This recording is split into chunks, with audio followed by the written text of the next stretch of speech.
Hi friends, welcome to Beauty Berry Tamil channel. இன்னைக்கு நம்ம பார்க்க போறது சூப்பரா எப்படி பஞ்சு போல ஆப்பம் செய்யறது அப்படிங்கிறது தான் friends. இந்த ஆப்பம் பேட்டர் எப்படி ரெடி பண்றேன் and ஆப்பம் எப்படி சுடுறேன் அப்படிங்கிறது தான் இந்த வீடியோல நான் உங்க கூட ஷேர் பண்ணிக்க போறேன். சோ எப்படி செய்யலாம் அப்படிங்கறத வீடியோக்குள்ள போய் பார்க்கலாம் வாங்க.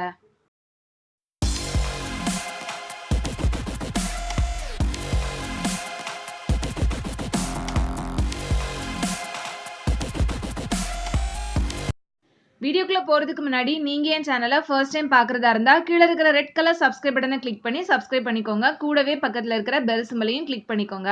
அப்பதான் நான் ஃபியூச்சர்ல போடுற வீடியோஸ் எல்லாம் உங்களுக்கு நோட்டிஃபிகேஷன்ல வரும், நீங்களும் மிஸ் பண்ணாம பார்க்கலாம். ஸோ ஃபர்ஸ்ட் ஆப்பம் பேட்டர் எப்படி ரெடி பண்ணலாம் அப்படிங்கிறத பார்த்துடலாம். ஆப்பம் பேட்டர் ரெடி பண்றதுக்கு இந்த மாதிரி 2 கப் பச்சரிசியை வந்து நல்லா ஊற வச்சு எடுத்து வச்சிருக்கேன். ஸோ நான் வந்து நைட்டே ஊற வச்சிருந்தேன். ஸோ பாருங்க நல்லா ஊறி இருக்கு, அரிசி வந்து நல்லா ஊறணும். அதுக்கப்புறம் ஆப்பம் வந்து ரொம்ப சாஃப்டா வர்றதுக்கு மெயினா பாத்தீங்கன்னா சாதம், நம்ம முந்தின நாள் வடிச்ச கஞ்சி சாதம் வந்து 1 கப் எடுத்து வச்சிருக்கேன் அண்ட் 1 கப் தேங்காய் துருவினது. ஸோ இதெல்லாம் தான் ஆப்ப மாவு ரெடி பண்றதுக்கான பொருட்கள்.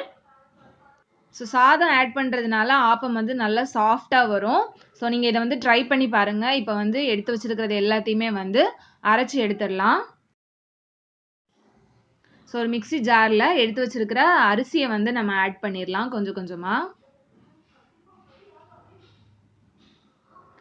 அரிசி வந்து நல்ல மையா அரைக்கணும். நம்ம இட்லிக்கெலாம் வந்து கொஞ்சம் கொரகொரப்பா இருக்கும், பட் ஆப்பத்துக்கு வந்து நல்லா அரையணும். அப்பதான் வந்து ஆப்பம் நல்லா சாஃப்டா சூப்பரா வரும். ஸோ அரிசி வந்து ஃபுல்லா ஆட் பண்றேன்.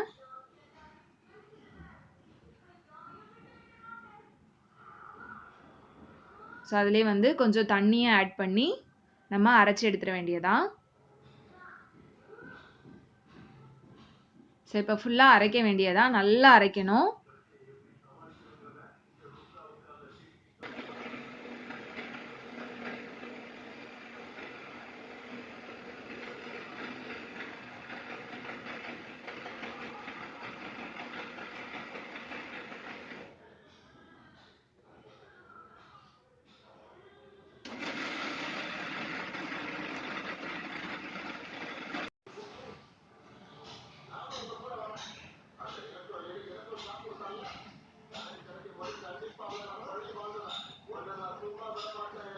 ஸோ இப்போ அரைஞ்சிருக்கான்னு பார்த்துடலாம். இப்போ பார்த்தீங்கன்னா பாதி அளவு அரைஞ்சிருக்கு. ஸோ கொஞ்சம் கொரகொரப்பாக இருக்குது. இந்த ஸ்டேஜில் நம்ம எடுத்து வச்சிருக்கிற சாதம் அப்புறம் தேங்காய் இது ரெண்டையுமே சேர்த்து அகைன் நல்லா அரைச்சி எடுத்துடலாம். ஸோ சாதத்தை ஆட் பண்ணுறேன் அண்ட் தேங்காயும் ஆட் பண்ணிடலாம்.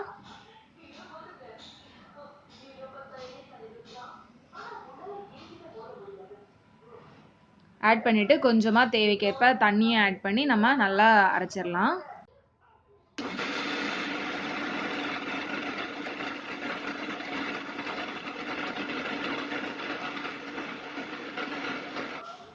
ஸோ இப்போ இது வந்து நல்லாவே அரைஞ்சிருக்கும். ஒரு 5 to 6 minutes நம்ம அரைச்சாலே போதும், நல்ல மையா சூப்பராக அரைஞ்சிரும்.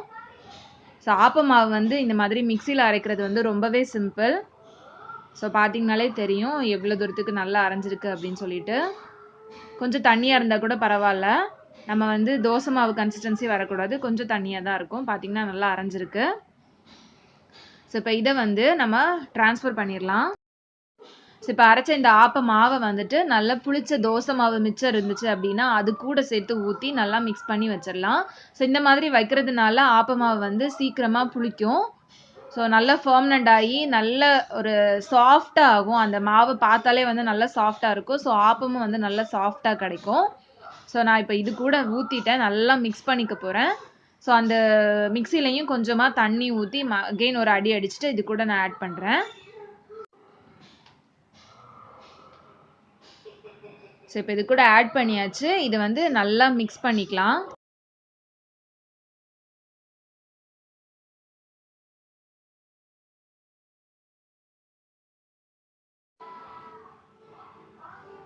ஸோ இந்த மாதிரி நல்லா மிக்ஸ் பண்ணிவிட்டு அந்த தோசை மாவு அண்ட் இந்த ஆப்ப மாவு ரெண்டுமே வந்து நல்லா மிக்ஸ் பண்ணுற மாதிரி நல்லா மிக்ஸ் பண்ணிவிட்டு அப்படியே நம்ம மூடி போட்டு வச்சிட வேண்டியதான். ஒரு 5 to 6 hours கழித்து எவ்வளோ தூரத்துக்கு நல்லா ஃபர்மனண்ட் ஆகி நல்லா பொங்கி வந்திருக்கு அப்படின்றத காமிக்கிறேன் பாருங்கள். ஸோ இதை வந்து இப்போ நான் வந்து க்ளோஸ் பண்ணி வைக்க போகிறேன். ஸோ இப்போ இதை வந்து க்ளோஸ் பண்ணி வச்சாச்சு. ஒரு 5 to 6 ஹவர்ஸ் கழிச்சு பார்க்கலாம். ஸோ இப்போ ஒரு 6 ஹவர்ஸ் கழிச்சு நான் ஓப்பன் பண்ணுறேன். பாருங்கள் எவ்வளோ தூரத்துக்கு நல்லா பொங்கி வந்திருக்கு அப்படின்னு சொல்லிட்டு. நம்ம ஊற்றுனது ஒரு 3/4 பாகம் தான் இருந்துச்சு. ஸோ அதுக்கும் மேலே நல்லா பொங்கி வந்திருக்கு. ஸோ அந்த ஆப்ப மாவு நான் எடுக்கிறப்பவே பாருங்கள் எவ்வளோ தூரத்துக்கு நல்லா ஃபர்மனண்ட் ஆகி சூப்பராக வந்திருக்கு. ஸோ புளிச்ச மாவு ஆட் பண்ணுறதுக்கு இதுதான் ரீசன். ஒரு 5 to 6 ஹவர்ஸ்லேயே வந்து நமக்கு தேவையான ஆப்ப மாவு வந்து ரெடி ஆகிடும். ஸோ நம்ம ரொம்ப நேரம் வெயிட் பண்ணி அது ஃபர்மனண்ட் ஆகணுன்ற அவசியம் இருக்காது. அண்ட் ஆப்பமும் வந்து நல்லா சாஃப்டாக வரதுக்கு ஹெல்ப்ஃபுல்லாக இருக்கும் அந்த தோசை மாவு ஆட் பண்ணுறதுனால. ஸோ இப்போ வந்து ஆப்பம் சுடுறப்ப நம்ம என்னெல்லாம் ஆட் பண்ணுறோன்னு பார்த்துடலாம். ஸோ நம்ம எடுத்து வச்சுருந்தோம்ல அந்த மாவில் தேவையான அளவு இன்னொரு பாத்திரத்தில் ட்ரான்ஸ்ஃபர் பண்ணிடுங்க. மொத்தமாக இதுலேயே நம்ம எல்லாம் ஆட் பண்ணோம் அப்படின்னா சீக்கிரம் கெட்டு போயிடும். ஸோ வந்து தேவையான அளவுக்கு நம்ம எடுத்துட்டு திருப்பி இந்த மாவை வந்து நம்ம ஃப்ரிட்ஜில் வச்சோம் அப்படின்னா 2 நாள் 3 நாள் வரைக்கும் நம்ம வச்சு யூஸ் பண்ணிக்கலாம். ஸோ இப்போ நான் தேவையான அளவு மாவை வந்து இன்னொரு பாத்திரத்தில் வந்து எடுத்துக்கிறேன். நம்ம தோசை மாவு அளவுக்கு ரொம்ப கட்டியாக இருக்கணுன்ற அவசியம் கிடையாது. ஸோ இவ்வளோ மாவு வந்து போதும். ஸோ இப்போ இது கூட கொஞ்சமாக உப்பு, சோடா உப்பு அண்ட் சீனி இந்த 3 ஆட் பண்ண போகிறேன். ஸோ ஒரு 1/2 டீஸ்பூன் வந்து உப்பு ஆட் பண்ணுறேன். அப்புறம் 1 இல்லை 2 டீஸ்பூன் சீனி வந்து ஆட் பண்ணிக்கலாம். உங்களோட இனிப்புக்கு ஏற்ற மாதிரி ஒரு 2லேருந்து 2.5 டீஸ்பூன் வரைக்கும் சுகர் வந்து ஆட் பண்ணிக்கலாம். நெக்ஸ்ட்டு வந்து சோடா உப்பு. சோடா உப்பு வந்து கொஞ்சம் கம்மியாக ஆட் பண்ணிக்கோங்க. ரொம்ப ஜாஸ்தி ஆகிடுச்சு அப்படின்னா ஆப்பம் வந்து ஒரு மாதிரி மஞ்சள் கலர் அடிச்சிடும். ஸோ இதை வந்து லைட்டாக மிக்ஸ் பண்ணிவிட்டு இப்போ தேவையான அளவு தண்ணி ஆட் பண்ணிக்கலாம். ஸோ தண்ணிக்கு பதிலாக நீங்கள் தேங்காய் தண்ணி ஆட் பண்ணிங்க அப்படின்னா ஆப்பம் வந்து இன்னும் டேஸ்ட்டாக இருக்கும். ஸோ நான் வந்து தேங்காய் தண்ணி இல்லை அப்படிங்கிறதுனால தண்ணி வந்து ஆட் பண்ணுறேன்.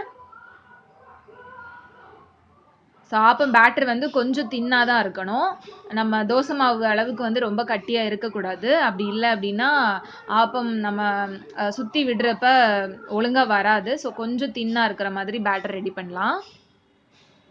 ஸோ நார்மல் வாட்டருக்கு பதிலாக இளநீரோ இல்லைனா தேங்காய் தண்ணி இருந்துச்சு அப்படின்னா அதை ஆட் பண்ணோம் அப்படின்னா ஆப்பம் வந்து இன்னும் டேஸ்ட்டாக இருக்கும். ஸோ பாருங்கள் இந்த கன்சிஸ்டன்சி எப்படி இருக்குது அப்படின்னு சொல்லிட்டு. இந்த மாதிரி தான் கன்சிஸ்டன்சி வந்து இருக்கணும். ஸோ கொஞ்சம் லிக்விடியாக தான் இருக்கணும். ஸோ இந்த மாதிரி நல்லா மிக்ஸ் பண்ணிவிட்டு ஒரு 5 to 10 மினிட்ஸ் கழித்து நம்ம ஆப்பம் ஊற்றினோம் அப்படின்னா ரொம்ப சாஃப்டாக சூப்பராக வரும். ஸோ இப்போ இதை வந்து ஒரு 5 to 10 மினிட்ஸ் நான் அப்படியே வச்சிட போகிறேன். ஸோ அதுக்கப்புறமா நம்ம ஆப்பம் ஊற்றுறப்ப எப்படி வருதுன்றதை பார்க்கலாம். ஸோ இப்போ ஒரு 5 to 10 மினிட்ஸ் ஆயிடுச்சு. நான் ஆப்பச்சட்டி வந்து சுட வச்சுட்டேன். இப்போ வந்து ஆப்பம் விட வேண்டியதான். ஸோ ஒரு 1லேருந்து 1.5 கரண்டி மாவு வரைக்கும் ஆட் பண்ணிக்கோங்க. ஆட் பண்ணிவிட்டு இந்த 2 சைடும் பிடிச்சி இந்த மாதிரி சுற்றி விட்டோம் அப்படின்னா கரெக்டாக வரும்.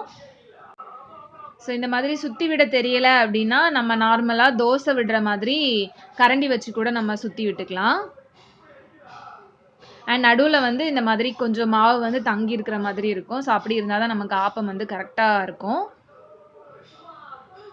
ஸோ இப்போ இதை மூடி வச்சுட்டு ஒரு 1 to 2 மினிட்ஸ் கழிச்சு நம்ம ஓப்பன் பண்ணி பார்த்தோம் அப்படின்னா சூப்பராக ஆப்பம் வந்து ரெடி ஆகிருக்கும்.